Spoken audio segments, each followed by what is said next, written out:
अस्सलाम वालेकुम स्टूडेंट्स। आज के इस लेक्चर में हम एक्सरसाइज 2.4 के क्वेश्चन नंबर 2 को सॉल्व करेंगे। तो आइए चलते हैं क्वेश्चन नंबर 2 की स्टेटमेंट को समझते हैं और उसके बाद हम क्वेश्चंस को सॉल्व करते हैं। नेक्स्ट हमारे पास क्वेश्चन नंबर 2 है। क्वेश्चन नंबर 2 में हमने क्या करना है, write the following as a single logarithm. हमने सिंगल लॉगरिथम की फॉर्म में लिखना है आंसर को। तो यहाँ पे हमारे पास दो लॉगरिथम हैं, हमने इनको सिंगल लॉगरिथम के अंदर कन्वर्ट करना है। तो किस तरह से करना है आइए देखते हैं इसको। तो यहाँ पे हमारे पास है 1/2 log 25 प्लस 2 log 3। अब हमने पढ़ा था कि जो log की पावर होती है वो उसके शुरू में आ जाती है। इसका मतलब है जो शुरू में है वो एक्चुअल में इस नंबर की क्या है, पावर। तो ये जाके इसकी क्या बन जाएगी, पावर। इसी तरह से ये 2 जो है ये 3 की पावर बन जाएगी। तो यहाँ पे क्या होगा, ये जो 25 है ये होता है 5 की पावर 2। तो हम इसको 5 की पावर 2 लिख लेंगे। अब ये 5 की पावर 2 और ये 2 आपस में हो जाएंगे कैंसिल, प्लस यहाँ पे 3 की पावर जो 2 था वो हमारे पास आ जाएगा 9। तो ये हमारे पास बच गया बाकी जो log 5 प्लस log 9। अब ये दोनों प्लस हो रहे हैं, तो जब हम इसको सिंगल लॉगरिथम के अंदर कन्वर्ट करेंगे तो ये दोनों आपस में क्या हो जाएंगे, मल्टीप्लाई।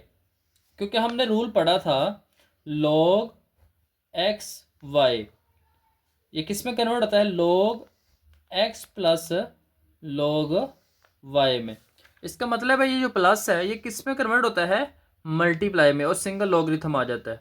तो हम इसको रिवर्स करेंगे तो हमारे पास आ जाएगा 5 मल्टीप्लाई बाय 9, और दोनों को मल्टीप्लाई करेंगे तो log 45 आ जाएगा। इसी तरह से इसका पार्ट नंबर 2 है जिसमें हमारे पास है log 9 माइनस log 1/3।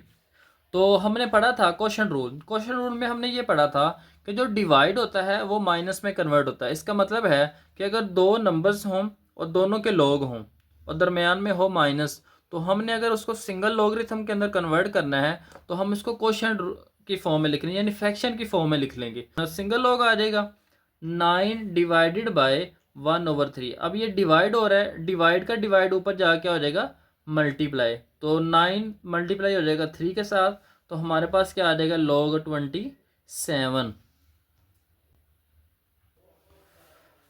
अब हमारे पास है इसका पार्ट नंबर 3, जहाँ पे हमारे पास है log b की पावर 2 मल्टीप्लाई log 5 की पावर 3। यहाँ सबसे पहले हम क्या करते हैं, यहाँ पे पावर रूल लगाते हैं। दोनों की पावर्स को हम उसके स्टार्ट में लिख लेंगे, 2 को मल्टीप्लाई कर देंगे 3 के साथ तो आ जाएगा 6। अब इन दोनों को आपस में सॉल्व करेंगे। तो यहाँ पे हमने पढ़ा था, लास्ट हमने पढ़ा था चेंज ऑफ बेस लॉ। तो उसमें हमने क्या किया था, जो बेस थी उसको हमने चेंज कर दिया था। तो यहाँ पे क्या होगा, अब आप चेक कर सकते हैं यहाँ पे अगर इनमें से कोई वैल्यू दोनों सेम हो, अगर इसमें और इसमें कुछ सेम हो तो उसको किस तरह से आप कर सकते हैं, यहाँ पे हम रफ में कर लेते हैं इसका। तो बच्चों इसको आप इस तरह से लिख सकते हैं, log b divided by log 5। इसको हमने लिख लिया मल्टीप्लाई, और इसको भी लिख लेंगे log 5, और यहाँ पे लिख लेंगे log a। अब log 5 और log 5 आपस में कैंसिल हो जाएंगे, तो यहाँ पे आ जाएगा log b और नीचे आ जाएगा log a। Change of base law के अंदर हमने पढ़ा था, तो हम इसको कुछ इस तरह से भी लिख सकते हैं। अगर सिंगल लॉग में लिखना हो, ऊपर हम b लिख लेंगे और ये जो a है इसको हम बेस में लिख लेंगे। तो ये स्टेप आप इसमें कर भी सकते हैं, या आप डायरेक्ट जो है यहाँ पे इसको इन दोनों को कैंसिल करके b आप ऊपर लिख लें और a जो है इसको आप बेस में लिख सकते हैं। तो इस तरह से भी इसको हम सॉल्व कर सकते हैं। अब पार्ट नंबर 4 है, जहाँ पे हमारे पास है 2 log x base 3 plus log y base 3। तो हम इसको, ये जो पावर ये शुरू में लिखी हुई है तो हम इसको x की पावर में ले जाएंगे, तो ये हमारे पास आ जाएगा log x की पावर 2 बेस 3 प्लस, तो यहाँ पे इसको हम एज इट इज़ लिख लेंगे। उसके बाद ये जो प्लस है इसको हम मल्टीप्लाई में चेंज कर लेंगे और इनका log क्या हो जाएगा, सिंगल। तो log बेस 3 x की 2 मल्टीप्लाई y, ये आपस में क्या हो जाएंगे, मल्टीप्लाई हो जाएंगे। तो ये इस तरह से इसमें हम इसको सिंगल लॉगरिथम में चेंज कर लेंगे। नेक्स्ट पार्ट नंबर 4 है, जिसमें हमारे पास है 4 log x minus log y plus log z। तो सबसे पहले ये जो 4 है log से पहले लिखा हुआ है, इसको हम x की पावर में लिख लेंगे।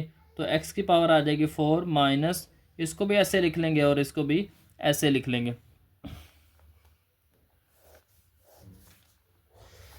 उसके बाद हमने पढ़ा था ये जो माइनस है ये किस में कन्वर्ट हो जाएगा, सिंगल लॉग में।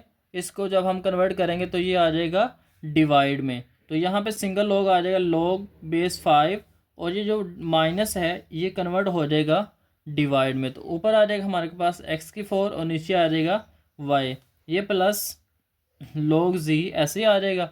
अब ये जो प्लस है इसको हम कन्वर्ट करेंगे मल्टीप्लाई में। तो जब मल्टीप्लाई में चेंज करेंगे तो इन दोनों की जगह पे सिंगल लॉग आ जाएगा और ये आपस में क्या हो जाएंगे, मल्टीप्लाई। x की 4 divided by y multiply by z आ जाएगा। तो ऊपर आ जाएगा हमारे पास x की 4 z और नीचे आ जाएगा y। लास्ट पार्ट है जी इसका 6, जिसमें हमारे पास है जी 2 ln of a plus 3 ln of b minus 4 ln of c। Solution में क्वेश्चन को ऐसे लिखा। उसके बाद ये जो नंबर पहले लिखे हुए हैं 2, 3 और 4, इन वेरिएबल्स की पावर में लिख लेंगे। तो ये जो 2 है ये a की पावर आ जाएगी 2, और ये जो 3 है ये b की पावर 3 बन जाएगा, और ये जो 4 है ये c की पावर 4 में आ जाएगा। तो यहाँ पे आ जाएगा ln ऑफ a की power 2 plus ln of b की power 3 minus ln of c की पावर 4। अब हम इस प्लस को मल्टीप्लाई में चेंज कर लेंगे। तो मल्टीप्लाई में कैसे चेंज करेंगे, ln ऑफ ln लिख लेंगे सिंगल, और a की 2 को मल्टीप्लाई कर लेंगे हम b की 3 के साथ, माइनस ln ऑफ c की पावर 4। अब माइनस है तो माइनस को हम चेंज कर लेंगे डिवाइड में। तो हमारे पास ये लॉग भी ख़त्म हो जाएगा और सिंगल लॉग आ जाएगा ln a की पावर 2 b की पावर 3 डिवाइडेड बाय c की पावर 4।